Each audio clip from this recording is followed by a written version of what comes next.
कल्याण हो जाए। जाति, गोत्र, वर्ण, संप्रदाय सबसे ऊपर उठकर भगवान रामानुजाचार्य कल्याण का कार्य करते, किसी का भी कल्याण हो, कोई कल्याण से वंचित न रह जाए, क्योंकि सर्व गुरुभ्यो नमः, सबके गुरु रामानुज स्वामी हमारे गुरु। जो भी बोलेगा उसके मुंह से निकलेगा अस्मद् गुरो दयैक सिंधो, अस्य अस्मद् गुरो दयैक सिंधो रामानुजस्य। इन दया के सागर भगवान रामानुजाचार्य जो हमारे गुरु थे, उनकी चरणों की शरणागति में करता हूं। श्री रामानुज शब्द बड़ा गंभीर है। रामानुज में 4 अक्षर है, 2 बड़ा 2 छोटा। पहले के 2 अक्षर रा और मां ये बड़े हैं, मतलब गुरु वर्ण जिसको कहते हैं, गुरु और लघु, गुरु वर्ण और लघु वर्ण। पहले के 2 वर्ण गुरु वर्ण है, बाद के 2 वर्ण लघु वर्ण है। और ये संतुलन बनाए रखना शब्दों के माध्यम से मुझे राम जी में दिखता है। राम जी में 1 अक्षर गुरु है और 1 लघु है। समझ में आ रही बात? सोचो चाहे गुरु हो तो चेला हो तो ठीक ठाक, अब गुरु 3 हो जाए, चेला अकेले रहे तो कितना कितना संभाले। तो रामानुज 2 गुरु वर्ण और 2 लघु वर्ण। इसी तरह भगवान राम 1 गुरु वर्ण और 1 लघु वर्ण। इसी तरह श्याम 1 गुरु वर्ण श्याम और मां श्याम। ऐसे ही भगवान का नाम नारायण जो प्रधान नाम। नारायण नाम में भी 2 गुरु हैं और 2 लघु हैं। ना और रा ये दोनों गुरु हैं और या और ना लघु। तो हमारे जैसे भगवान के नाम हैं, वैसे हमारे आचार्य के नाम हैं। या हमारे आचार्य में ही दर्शन करने को मिलता है और कहीं दर्शन करने के लिए नहीं मिलता। क्या अनुभव करना है? रामानुज। और एक बात बताऊंगा, रामानुज शब्द जीवात्मा का भी वाचक है और रामानुज शब्द परमात्मा का भी वाचक है। त्रेता युग में रामानुज शब्द राम के छोटे भाई लक्ष्मण, जीवाचार्य लक्ष्मण, जीवात्मा का वाचक है। और द्वापर युग में राम बोले तो बलराम, उनके छोटे भाई रामानुज शब्द जो है कृष्ण भगवान का वाचक है। रामानुज शब्द कृष्ण भगवान का वाचक। राम जी जहाँ भी रहेंगे बड़े होकर के ही रहेंगे। राम जी बड़े हैं, इसलिए राम जी त्रेता युग में बड़े हैं, राम जी हैं। फिर द्वापर युग में वही लक्ष्मण जी शेषावतार, बड़े बने, बड़े भाई बने तो राम हो, बलदेव हो गए, राम नाम। तो राम ही नाम का प्रयोग, बलराम बलराम शब्द का नाम भागवत में भी प्रयोग ऐसा नहीं। बलदेव बाला राम राम राम महाबाहो कृष्ण दुष्ट निवारण। ये ग्वाल बालों ने कहा है भगवान कृष्ण से। राम राम महाबाहो, महाबाहो संपन्न राम, राम माने बलराम, मतलब इसका तो समझने के लिए बलराम या परशुराम है।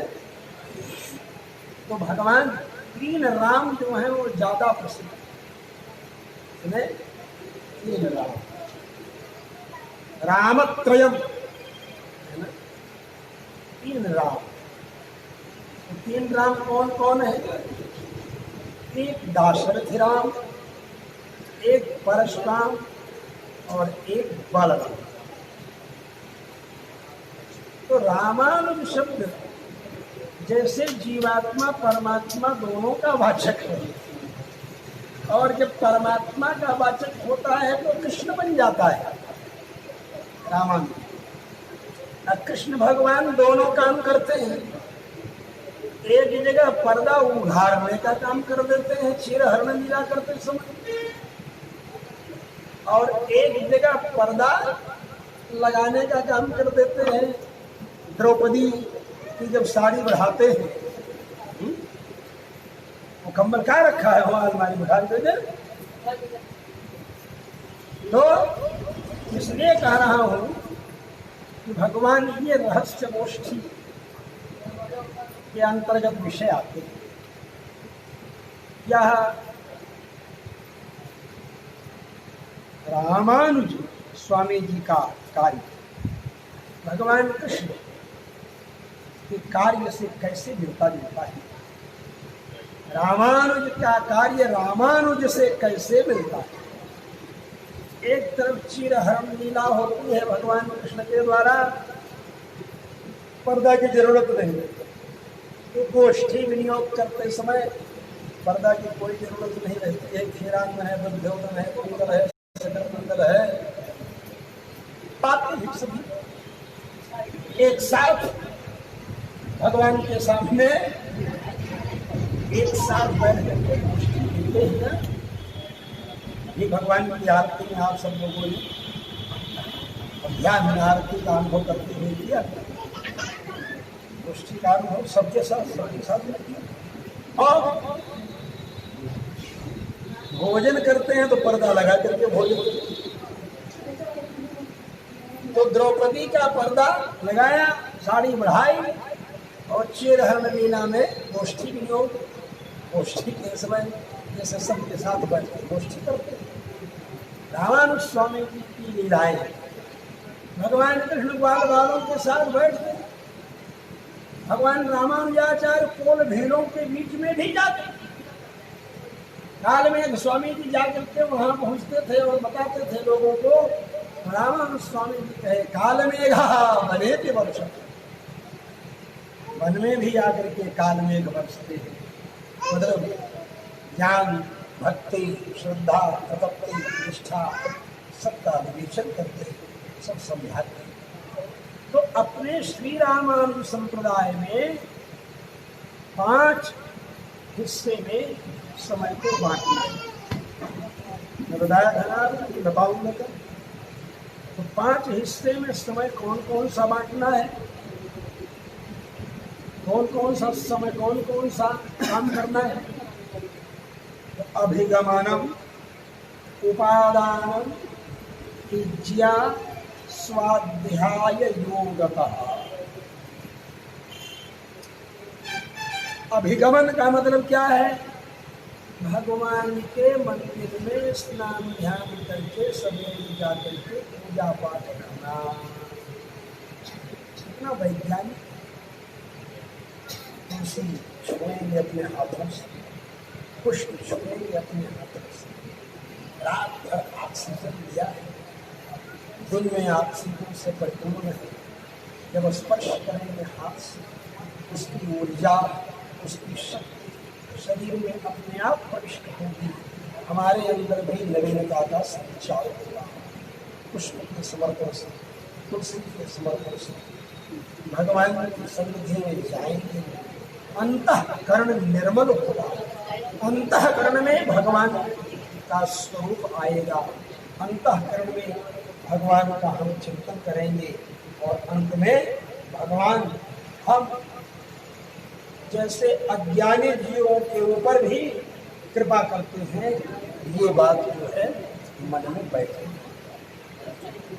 और यही इसी से भी किसी प्रकार का भेदभाव बिना किए हुए भगवान की भक्ति में लगाने का कार्य भगवान रामानुजाचार्य ने किया। व्यक्ति की योग्यता और सामर्थ्य के अनुसार उन्होंने काम सौंपे हैं, लेकिन कार्य सबके लिए सौंपा गया।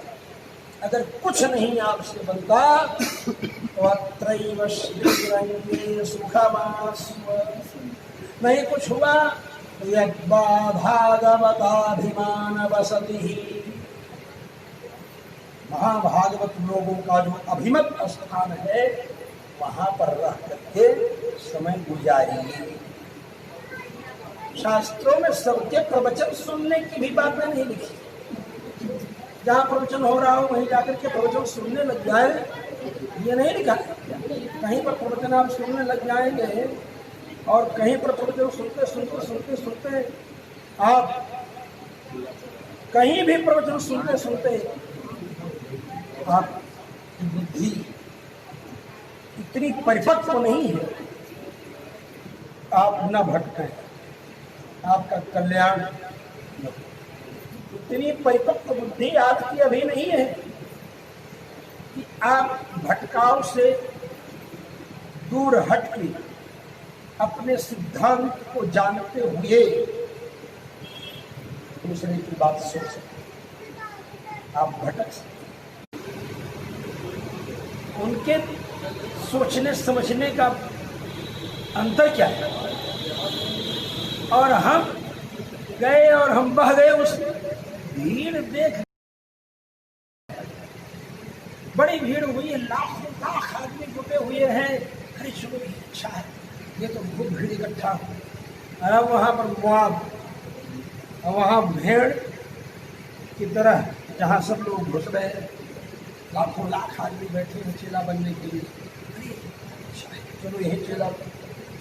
अब गुरु जी बोलने लगे, देखो अब मैं मंत्र बोलूंगा माइक से, 300 400 रुपये एक एक थाली पूजा की ले लिया।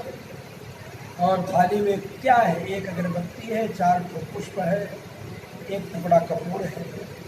पूजन की थाली 400 रुपये की एक थाली। जजमान बन करके बैठे। शिष्य बनाने के लिए गुरु जी आए, लंबी लंबी बड़ी बड़ी लाठी उठाए और आए बाजू आए आए आए आए आए। और उसके बाद बोले, अब मैं मंत्र दे रहा हूँ दुर्गा का, भद्रकाली का, पार्वती का, लक्ष्मी जी का, नारायण जी का, विष्णु भगवान का, हदिया बैताल का, भूत का, प्रेत का, पिशाच का, जो जो मन अब जिसको जो पसंद आवे वही हाथ उठा करके और उच्चारण कर लेगा, बस वही उसका मंत्र हो जाएगा।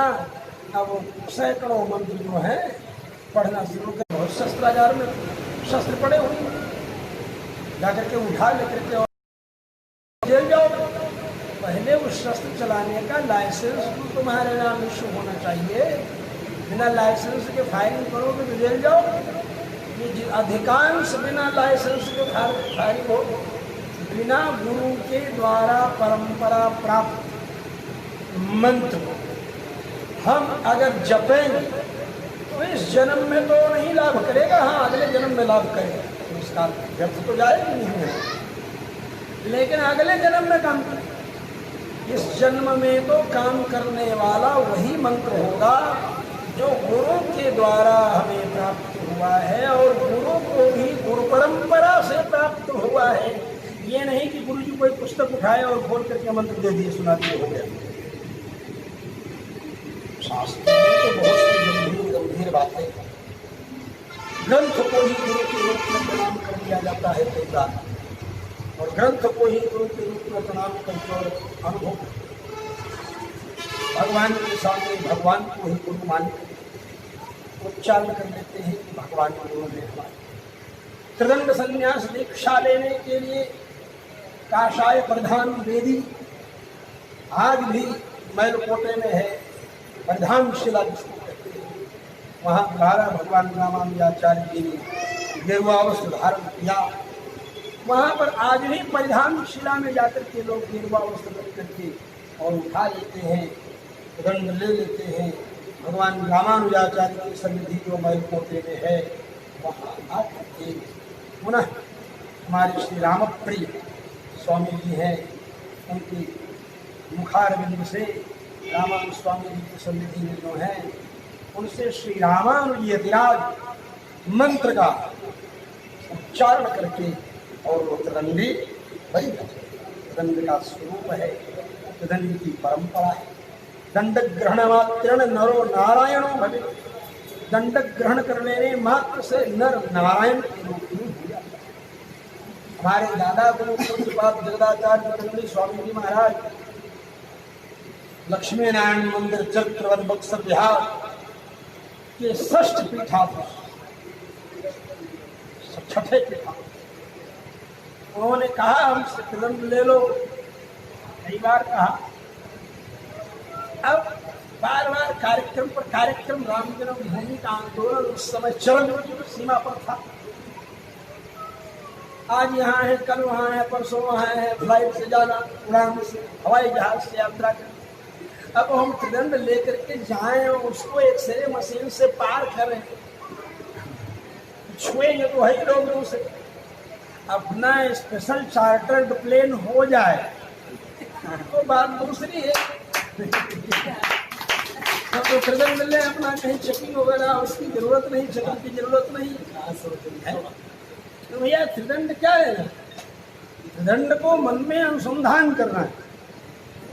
त्रिदंड जो है अंतः त्रिदंड और बाह्य त्रिदंड दोनों होते हैं। मनु महाराज मनुस्मृति में कहते हैं अंतः त्रिदंड क्या है? तो बोलते हैं वाग दंडोथ मनोदंड काय दंड तथैव। वाग दंड, त्रिदंड में पहला दंड वाग दंड, दूसरा दंड मनोदंड है, तीसरा दंड काय दंड है, शरीर दंड। वाणी को नियंत्रित रखते हुए भगवान नाम स्मरण करता है, भगवान के स्वरूप का चिंतन करना और भगवान की सेवा करना। भगवान का कैंकर्य करना यह काय दंड है, भगवत चिंतन करना ये मनोदंड है, और भगवत नामोच्चारण करना ये वाक दंड। सत्य ही बोलना वाक दंड, शरीर से सात्विक कर्म करना काय दंड, मन से सात्विक सकारात्मक चिंतन करना मनोदंड। इसलिए वाक दंडोथ मनोदंड काय दंड तथैव च यस्यैते नियता दंडा। जिसके पास ये दंड रहते हैं सत्रिदंडी महायति, वही त्रिदंडी महायति है। ऐसा भगवान मनुस्मृति। उस तरह के दंड लेने का अभ्यास चिरंतन काल से मन में चलता रहे, कि अभ्यास बनता रहे। फिर आगे बोलते हैं भगवान श्री कृष्ण उद्धव को उपदेश देते हुए वर्णाश्रम धर्म की मर्यादा का भी वर्णन करते हैं। सनत कुमार जी प्रहलाद जी को उपदेश देते हुए कहते हैं भागवत में यत्र तत्र सर्वत्र वर्णाश्रम धर्म का उपदेश जगह जगह पर मिलता है। वहीं पर कहते हैं मौनानिहा। उद्धव जी से भगवान कृष्ण जी कह रहे हैं क्या? मौनानिहा निलायामा। मौन रहना, ज्यादा बक बक बक बक बोलना नहीं। अनिहा, कोई इच्छा नहीं रखना। अनिलायाम, अनिल मने वायु, उसमें प्राणवायु। आयाम, तो प्राणवायु और आयाम, प्राण और आयाम इन दोनों को जोड़ दिया तो क्या हो गया? प्राणायाम। तो अनिलायाम का मतलब क्या हुआ? प्राणायाम। प्राणायाम करना, जिसमें कुछ भी खाने के पहले 16 प्राणायाम करना, खा लेने के बाद फिर 16 प्राणायाम करना। क्या समझे? भोजनादो भोजनांते प्राणायामास्तु षोडश, मतलब उतना ही भोजन करो कि भोजन करने के बाद भी 16 प्राणायाम करने की शक्ति आप में रहे, तो अपने आप स्वस्थ रहेंगे। ये रहस्य। तो ये है 3 दंड। क्या गिनाए? मौन रहना, लगभग ज्यादा नहीं करना, मौन, अनीहा, ख्वाहिश नहीं रखना, कुछ इच्छाएं नहीं करना, और अनिलायाम। अनिलायाम का मतलब होता है प्राणायाम। मौनानिहानिलायाम दंडा वाग देह चेतसा, यही दंड है। वाग देह चेत, चित मन मन, मौन वाणी का दंड, अनिहा शरीर का दंड, मतलब स्पर्श सुख की इच्छा न रहे, स्वादिष्ट भोजन करने की इच्छा न रहे, खुले गद्दे पर सोने की कामना न रहे, ये काय दंड है। तो दंडा वाग देह चेत, और प्राणायाम करना मन का दंड। प्राणायाम करो। प्राणायाम करने का मतलब 1 2 3 4 5 6 7 8 9 10 11 12,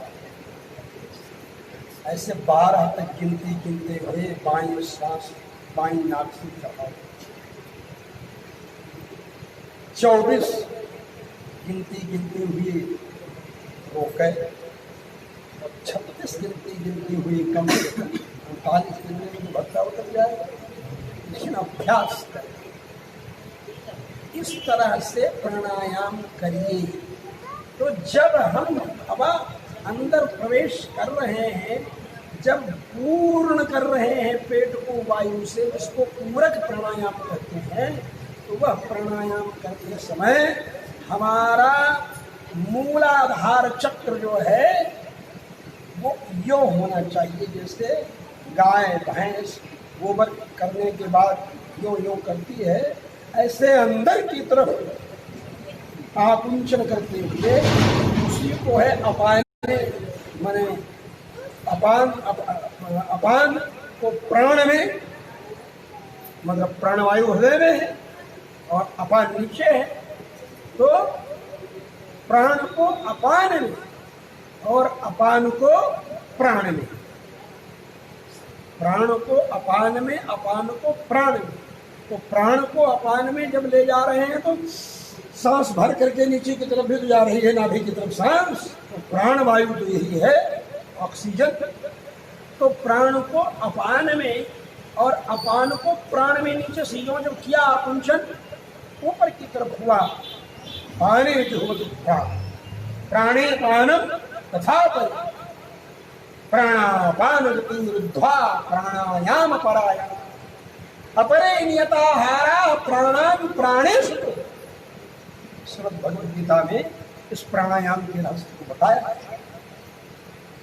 और भस्त्रिका कपाल भाति बाह्य अग्निसार अनुलोम विलोम, ये सब तो व्यायामात्मक प्राणायाम। क्या समझ? प्राणायाम का जो क्रम है, तो गिनने की जगह पर हम वैष्णव जन क्या करते हैं, अष्टाक्षर मंत्र एक बार जपने में सांस भर लिए, 2 बार जपने में रोक लिए और 4 बार जपने में निकाल दिए।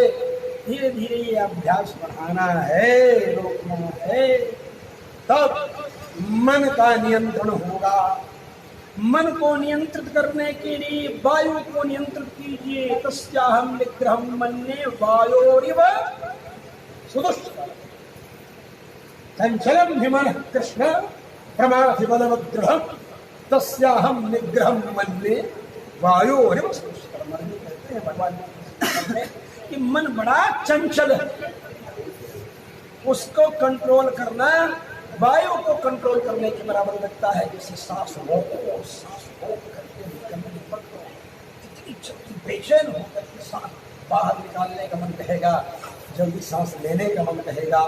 उस समय अंदर जो आपकी अनुभूति होती है वह एक विलक्षण अनुभूति होती है। इसका अभ्यास प्राणायाम तो ये मौनानि हानिलायामा, ये दंड है शास्त्रों वाग्देह चेतसा। और अब आगे कहते हैं, हे दोस्त, हे मित्र, हे हमारे आत्मबंधु। उद्धव जी हैं कृष्ण भगवान के मित्र। तो अंगम मित्र शरीरयो, अंग शब्द मित्रवाचक। तो हे अंग, हे मित्र, हे उद्धव, नहीं ये तेजस्य संत्यंग एते दंडा यस्य न संति, ये दंड जिसके पास नहीं है तो वेणुभिर न भवेद यति, वेणुभि माने बांस पकड़ लेने से यति न भवेद, सन्यासी नहीं हो जाता। ये कहते हैं तीन डंडा पकड़ लेने से आप सन्यासी नहीं हो जाएंगे। आपको मन के ऊपर नियंत्रण करना होगा, अपनी चटोर चटक मटक खाने की दुष्प्रवृत्ति पर नियंत्रण करना होगा। ईर्ष्या द्वेष किसी के प्रति मन में ना आवे, अनिहा आपके मन में किसी के प्रति सात्विक भाव जगता रहे। शत्रुओं के भी कल्याण की भावना का अभ्यास जब हो जाए तो समझ लीजिए कि अब हम सही रास्ते पर चल रहे।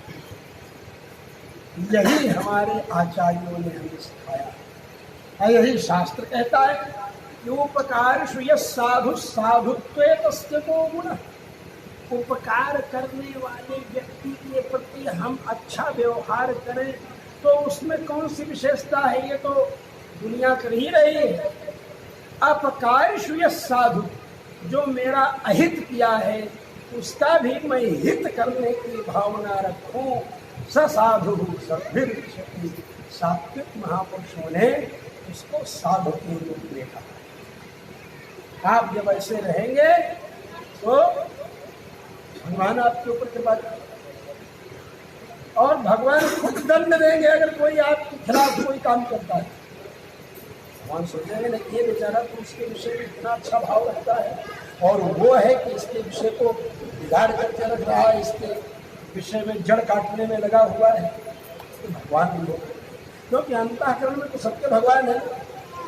यही अनुभव करना, यही अभ्यास करना, यही सात्विक जीवन जीने का सर्वोत्कृष्ट उपाय है और इसी उपाय का हम पालन करें। यही हमारे रामानुज स्वामी जी कहते हैं कि सामने वाले के अंदर भी भगवान को देखने का अभ्यास करें। सबके सम्मान की बात करते हैं भगवान की सेवा करने के लिए मुझे शरीर मिला है। भगवान इस व्यक्ति के अंतरात्मा में प्रविष्ट हैं, ये कष्ट में है, पीड़ा में है, अगर इसका सहयोग करके इसकी सेवा मैंने कर दिया तो भी भगवान की सेवा हो जाएगी। इतना विशाल, इतना उदार हृदय हमारे रामानुज स्वामी जी महाराज का है। बोलिए श्री भाष्यकार रामानुज स्वामी जी महाराज की जय। आज के आनंद की जय। पुष्पा जगत गुरु श्री स्वामी जी महाराज की जय। अच्छा, इससे वहाँ पीछे तो समय पड़ता है। बोले बोल श्री स्वामी जी महाराज के आवाज